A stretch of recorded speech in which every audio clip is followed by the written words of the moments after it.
On the occasion of the death of the esteemed Nur School Master, Haji Hafiz Mehmet, I offer my condolences to all the Risale-i Nur students, particularly the students of the Nur School, and the late departed's relatives. For as long as we remain in this world, on account of the Risale-i Nur, we shall continue to pray with all our whole spirit that divine mercy be bestowed upon him, and that between Hafiz Ali and Hasan Feyzi he will receive a share of all our spiritual gains. He was a blessed person who successfully fulfilled vital tasks for the Risale-i Nur, then completed his duty and leaving behind numerous spiritual offspring as successors, departed and withdrew released to the world of mercy and rest. When donating my gains to the high-ranking masters, Hafiz Ali, Hafiz Mehmet, Mehmet Zühtü, Ahmet of Sava, and Hasan Feyzi, I involuntarily beheld Haji Hafiz Mehmet among them during the last 10 days he was alive. I told myself that he had a place among them, and I did not interfere. But I was surprised that someone who was still alive should have a place among those masters. Now, it is understood from your letter that he was making his death felt as a wonder of his sincere and sacred service. He was indicated that he had a position between Hafiz Ali and Hasan Feyzi. May Almighty God inscribe in his book of good works and bestow on his spirit instances of mercy to the number of the letters of the Risale-i Nur written out and read in the Sava Nur School. Amin. And may he grant success to his successor and son Hafiz Mehmet and grandson Ahmet Zeki in continuing his duties in accordance with his method. Amin. And may he bestow perfect patience on them all. Amin. In his name be he glorified. May God's peace be upon you and his mercy and blessings. My dear, loyal brothers and the young heroes among the Nur students, at the end of some copies of the Staff of Moses, there is the answer I gave to a question asked by one of our brothers, Küçük Ali, who is small in name but great in spirit. Read it, for some critics said to him, in an effort to belittle the Risale-i Nur, everyone knows God, the common man believes in God just like the same. They wished in this way to present the exalted, valuable, and most essential discussions contained in the Risale-i Nur as superfluous. Now, too, in Istanbul, with a still more sinister intention, some hypocrites of anarchist persuasion who have fallen prey to utter unbelief wish cunningly to deprive everyone of the truths of belief that are contained in the Risale-i Nur and are as essential to man as bread and water. They say, every nation and every individual knows God. We have no great need for new instruction in this matter. To know God, however, means to have certain belief in his dominicality encompassing all beings and in all things, particular and universal, from the atoms to the stars, being in the grasp of his power, action, and will. It means believing in the truths of the sacred words, there is no God but God, and assenting to them with one's heart.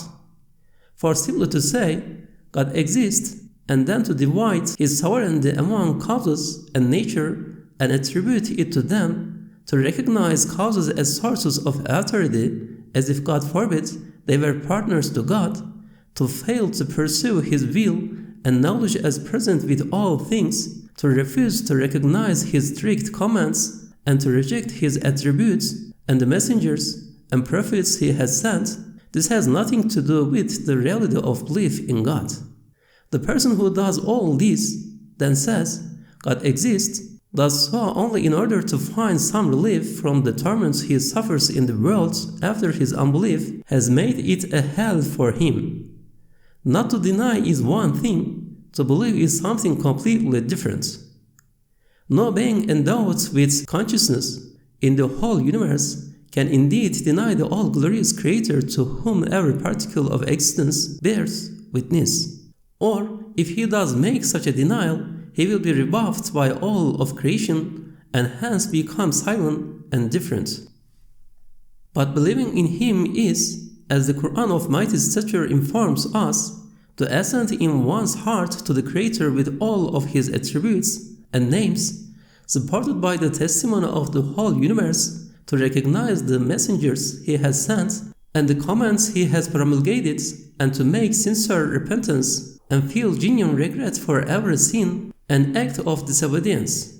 Conversely, to commit every kind of sin and then never to seek pardon for it or concern oneself with it is a sure sign of the absence of any element of belief. Thus, my spiritual offspring, an important event has become the occasion for a brief exposition of a long and complex matter. I now look on you as important students of the Risale-i Nur. It is most fortunate that Mustafa Oruç so quickly found you to work according to his system in his spirit and with his seriousness.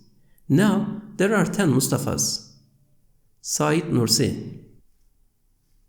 My dear, esteemed brother, I read your lengthy treatise-like comprehensive, precisely researched, and eager letter with the greatest interest. In the first place, I have to tell you that Imam Ali, may God be pleased with him, is the Risale-i Nur's master, and with his symbolic allusions in his Oath al-Jaljaliyya shows much concern for the Risale-i Nur, and is my particular master in the truths of belief. In accordance with the verse, say, I ask no recompense of you save love of close kin. Love of the prophets, upon whom be blessings and peace, family, is a fundamental principle of the Risale-i Nur and our way, so Wahhabism should not be espoused in any way by any true Nur student.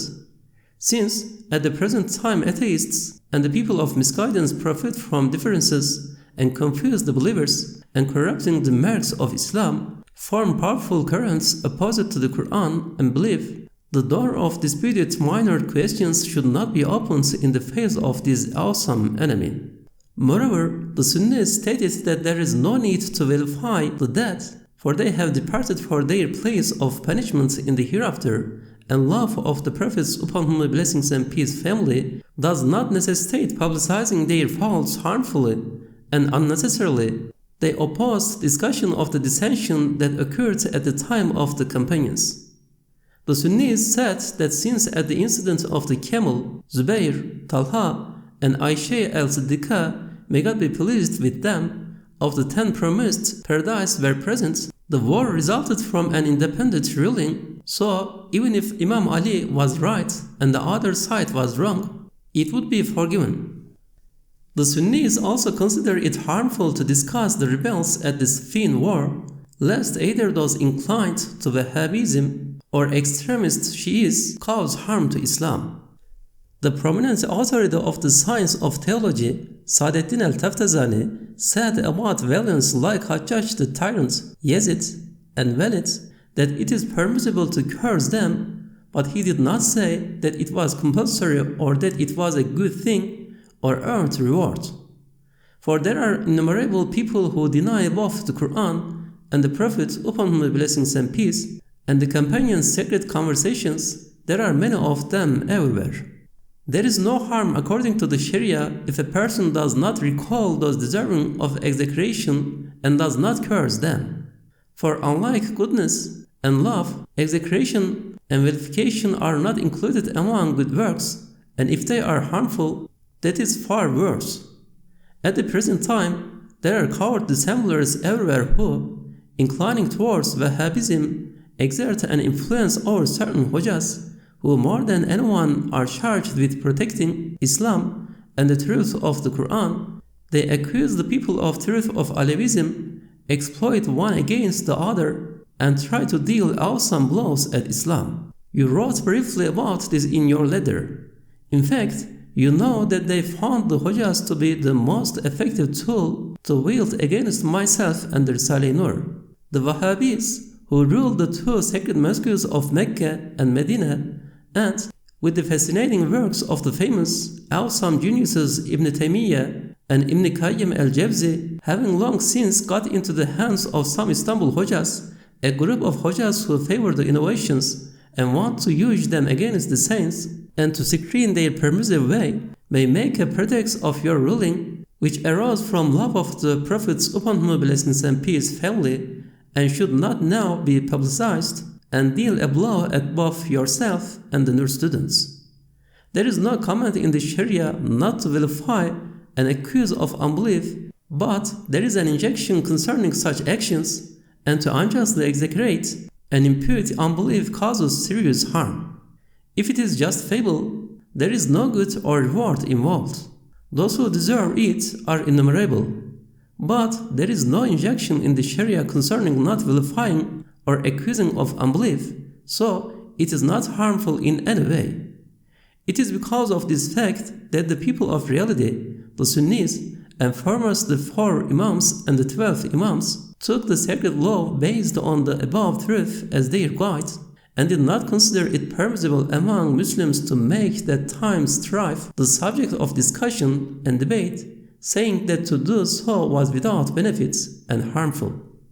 Also, leading companions were found on both sides in those wars, and if one talks about those conflicts, taking one side or the other, one might feel opposed to or critical of some of the 10 promised paradise such as Talha or Zubair, may God be pleased with them.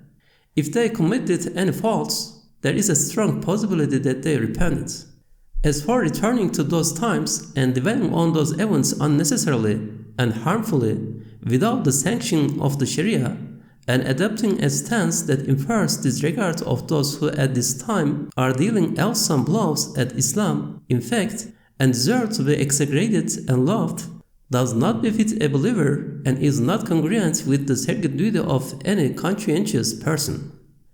In fact, I can't conceal it from you that your minor dispute with Sabri caused considerable harm to the dissemination of both the Risale-i Nur and the truth of belief. I felt it here at very time and was affected and saddened. Then, while awaiting from both a discerning scholar like yourself and Sabri, who had gone there to work for the Risale-i Nur, that both of you would perform useful services, I felt and understood that, on the contrary, harm had been caused to the Risale-i Nur in 3 respects. I was wondering about the cause of this when 2 or 3 days later, I received news that Sabri had argued with you in meaningless, unwarranted fashion, and that you had become angry. Alas, I exclaimed, O God, make peace between these 2 people who have come from Erzurum to assist me, settle the dispute between them. As it says in the 20th flash on sincerity, at the present time the believers should unite not only with their Muslim brothers, but also with religiously minded Christians, and avoiding questions of dispute, not engage in arguments and debate, for absolute disbelief is on the attack. I appeal to your religious zeal, scholarly experience, and attachment to the Risale-i Nur, and request that you try to forget the argument with Sabri, and forgive him and waive your rights. For he was not voicing his own views, but was repeating things he had heard from the Hojas of the former times, and started arguing in uncalled for manner. It would be a good act, a meritorious and atonement for many sins, as you know. Sabri, my fellow countryman, has performed such services for the Risale-i Nur, and through it for belief that they would cause 1,000 faults to be forgiven. With your magnanimity, for the sake of his service you should look on him as a friend, fellow countryman, and companion in the work of the Risale-i Nur. In those words, a group of the companions followed relative justice as permitted by the Sharia, and abandoned the pure justice and adherence to the Sharia that Imam Ali, may God be pleased with him, followed, and his ascetic, self-denying way. Since due to this ruling, they joined the opposing side, and Imam Ali's brother, Aqil, and Abdullah ibn Abbas, who was known as Hibrar Ummah, even joined it for a time. The 3 Sunnis took as their rule, closing the gate of dissension is one of the videos of the Sharia, and declaring, God did not allow us to spill their blood, so, as thanks for his great favor, we shall hold our tongues, considered it appropriate not to put too much emphasis on the matter. They argued that even if some of them deserved criticism, some of the leading companions and members of the Prophet's upon whom be blessings and peace family, who were on the opposing side, and some of the 10 promised paradise like Talha and Zubair, may God be pleased with them, would be objected to and vilified, causing enmity, so they favored closing that door. In fact, Sadeddin al-Taftazani, one of the greatest authorities of the Sunnis and of the science of Kalam, permitted the execration of Yazid and Walid and the pronouncement of their unbelief. In response to this, other Sunni scholars such as Sayyid Sharif al-Jurjani said, "For sure Yazid and Walid were iniquitous, cruel sinners, but it is not known whether or not they died without believing. And because it is not known with any certainty, since there is no definite record or incontrovertible evidence, there is a possibility that they repented and died in a state of belief. In which case, it is not permissible for particular persons such as them to be cursed. It may be permissible to curse in a general sort of way, saying, 'May God curse the wrongdoers and the dissemblers.' Otherwise, it is harmful and unnecessary." The reasons I have been unable to reply at length to your scholarly and detailed letter are my serious illness and pressing occupations. I have therefore only been able to write this much hastily.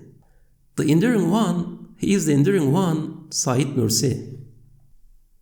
My dear loyal brothers, firstly, 2 hours after the sparrow had given the good news, I joyfully received safe and sound Zulfikar and its companions, which are fruits of paradise and the pages of good works of the Madrasatul Zahra's executive committee and the books of their good deeds. I exclaimed, "May God grant them grace and success and happiness in this world and the next." And with all my life and spirit congratulated both yourselves and this country.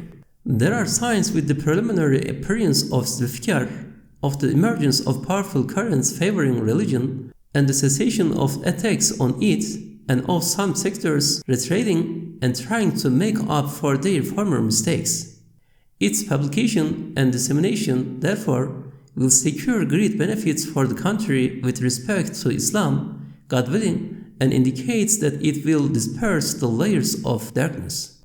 Yes, it is only the Risale-i Nur that will halt the currents of absolute disbelief descending from the north. Neither politics nor diplomacy can perform this task. For this reason, patriots, nationalists, and politicians are obliged to embrace it.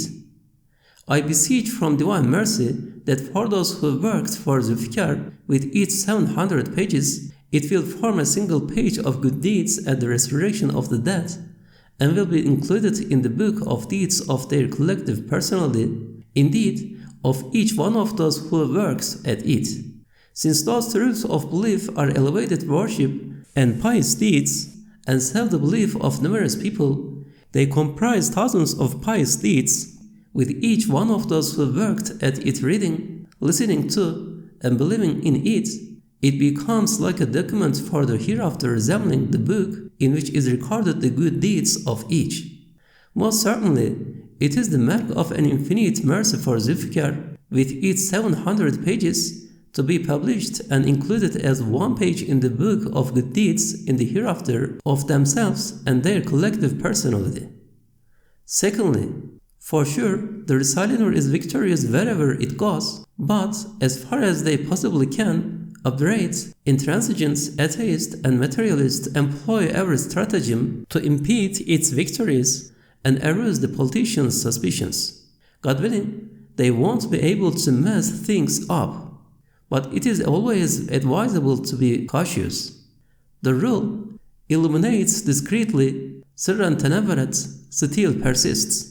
It is essential to be circumspect and act with composure until several more collections like this one are published. Actually, although I have not seen the symbolic treatise about the inner meaning of "to we have we granted" for 13 years, it would be both somewhat contrary to the rule of caution to send it here, and not everyone would understand it, for it has to be interpreted and expounded.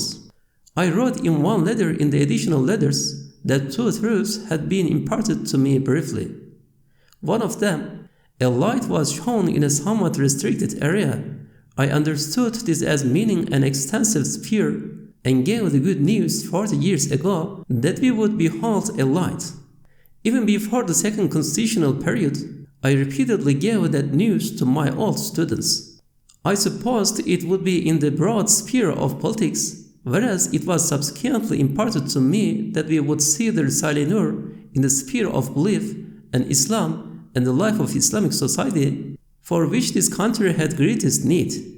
With a premonition, I insistently and repeatedly told of it and altered that true and veracious matter's form. The second, it was imparted to me that those who were dealing blows at the marks of Islam and the Islamic politics would themselves receive severe blows in 12, 13, 14, and 16 years. Contrarily to the previous matter, I interpreted the events that would occur in the broad sphere and the blows that would be dealt on those large communities as happening in the form of blows dealt at individuals in the narrow sphere. But then, exactly as predicted, in both spheres, broad and narrow, 12 years later the most terrible of them quitted this world. And in the broad sphere, fearsome communities like his received blows in the years 12, 13, 14, and 16, and it was imparted to me that they would continue to do so. With my previous interpretation, I applied the large sphere to the small, then, with the light question above, I interpreted the small sphere and the event of the Risale-i Nur and its pertaining solely to belief as occurring in the extensive sphere of politics. For this reason, not everyone would understand at once the meaning of "to we have we granted." Also, since personal names should not be included in scholarly questions, it is quite apt that for 13 years I have had no copies of that treatise. Nor should my brothers be curious about it. If anyone is really curious about it, he should read the section that begins with, and for now, secondly, at the beginning of "to we have we granted," and the piece about the same matter in the additional letters. Otherwise, he should not read it. The end of the Second World War and departure of that fearsome person, and now with his policies falling back, and contrary to them, some people officially making moves in favor of religion, and the believers being saved to a degree from absolute despotism, and with slight differences the predictions made in that short treatise occurring on the same dates, all constitute a flash of that surah's miraculousness. But my enthusiastic interpretations concealed the truth. My dear, esteemed brother, to think of and exacerbate the most grievous, the very worst, want of the Islamic world, which for 1300 years has caused it to weep and all the people of reality to sigh at the pity of it, causes me distress greater than I can bear as a follower of my particular path. For 25 years, serving the cause of belief sincerely and truly has held me back from every sort of politics and not allowed me to have the newspapers read to me. Similarly, the state of mind I have had to adopt has allowed me to apply to the government only with my court defenses lest, while a prisoner, I concern myself with political life, and it has made me completely disregard the ghastly world war, lest the work for belief be impaired or tainted by politics or sincere demerit. But, although compliance with the Qur'anic command to self-belief is obligatory since at the present time fearsome monsters are attacking the believers before our very eyes on the front of the truth of belief, and they have sunk their fangs into many of them, to turn once back on the present and return to the past to gaze on the atrocities visited on the prophets, upon whom the blessings and peace family crushes my spirit and breaks my morale and heaps on it torment after torment. Numerous unjust events that were perpetrated in the name of the cruel principle of tyrannical politics, namely that individuals may be sacrificed for the community, claimed to be the lesser of two evils and a sort of relative justice and advantages for their rule. In this century, even due to that cruel principle and on the deluded pretext that harm would come to their policies, 5 or 10 men have ruined thousands and have wiped out a village because of one man's fault. Since in early times this cruel principle was adopted to an extent by Muslims, the pious forefathers and the Sunni authorities felt compelled to remain silent and closed those doors, saying, God did not involve us in their quarrels and kept our hands clean. So, in gratitude for this, we shall keep our tongues clean by not talking about them. They did not open those doors. Since those who inflicted such suffering on the prophets, upon whom be blessings and peace, family, are now suffering severe torments in the hereafter, there is no need for us to attack them in order to assist his family members. His family received so high a reward in return for that temporary oppression that we cannot comprehend it with our minds. We should not pity them, but congratulate them on the infinite mercy they have received. For on the one hand, by suffering a few years' hardship they gained eternal bliss of infinite proportions in the hereafter, and on the other, they won the ranks of spiritual monarchs, shahs of the world of reality, in place of the petty, transient sovereignty and temporary rule, and confused politics of their time in this world. Instead of being governors, they became the commanders of saints and spiritual poles. Their gain was not 1,000-fold, but millions. It is for this reason that from the new Sayyid's special masters, Imam Rabbani, Gawsul Azam, and Imam Ghazali, and especially from these two masters, that I was taught the supplication Jawshan al-Kebir of Zayn al-Abidin, may God be pleased with him.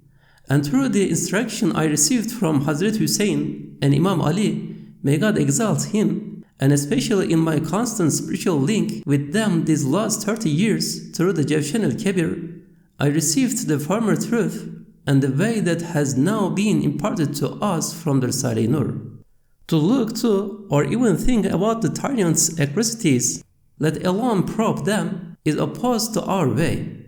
For they and the other victims have received reward and recompense far exceeding what we can conceive of. To dwell on those matters is detrimental to the Qur'anic duties with which we are now charged in the face of the present calamities assaults on religion. The rules of the science of the principles of religion, which the learned theologians of the science of theology and erudite scholars of the principles of religion and of Sunnism agreed on after their minute studies and recent debates, and weighed up at the Qur'an's verses and hadiths about the Islamic articles of faith, comment the preservation of the Risale-i Nur's way and corroborate and strengthen it. No one anywhere, not even the innovators, have been able to criticize it. Since it preserves the true meaning of sincerity, Muslims of every shade enter its fold. Bigoted Shiites, the most materialist and scientific Wahhabi philosophers even, and the most egotistical narrow-minded Hojas are beginning to enter its fold together, some in brotherly fashion. There are even signs that some missionaries and truly spiritual clergy of the religion of Jesus, upon whom be peace, will enter it.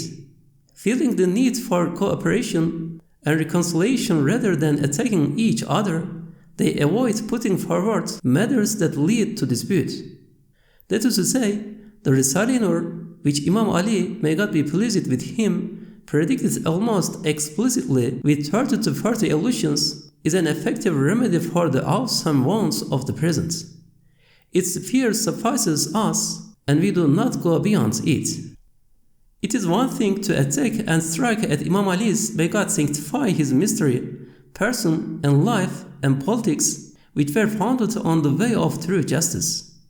But his collective personality, perfections of knowledge, rank of sainthood, and being heir of the prophets upon whom be blessings and peace, which are thousands of times higher than his outward personality, worldly life, socio-political activities, have not and cannot be struck.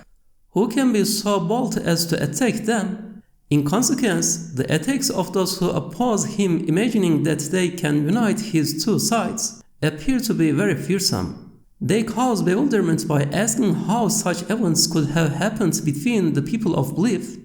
Whereas, with the exception of iniquitous persons like Yazid and Walid, the great majority of people were not trying to denigrate Imam Ali's, may God be pleased with him, perfections, wonders, and being heir of the Prophet upon whom be blessings and peace, but only to strike a blow at his government of society, and they were in error. It is essential to break off minor internal hostilities when powerful external enemies are attacking. Otherwise, it is tantamount to aiding the formidable enemy. For this reason, from early times within Islam, Muslims who had adopted partisan positions opposing one another temporarily forgot their internal hostilities. The interest of Islam demands this.